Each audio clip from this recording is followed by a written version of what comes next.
Kung iniwan ka na, wag mo nang habulin pa. Minsan kasi may mga bagay na dapat hayaan para di lalong masaktan. Bakit ka pa iiyak kung masaya na siyang wala ka? Bakit ka pa aasa kung naghahanap na siya ng iba? Bakit mo pa siya ipaglalaban kung siya mismo ay sinayang ka?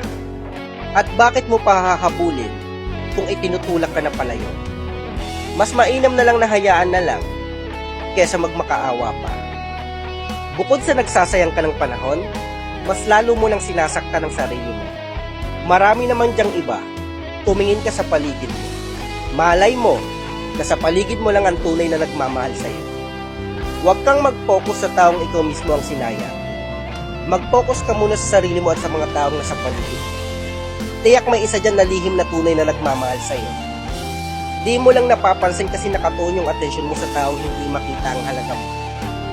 Suko na bitaw na. Bigyan mo naman ng pagkakataon na mahalin ka ng taong lihim na may pagtingin sa'yo.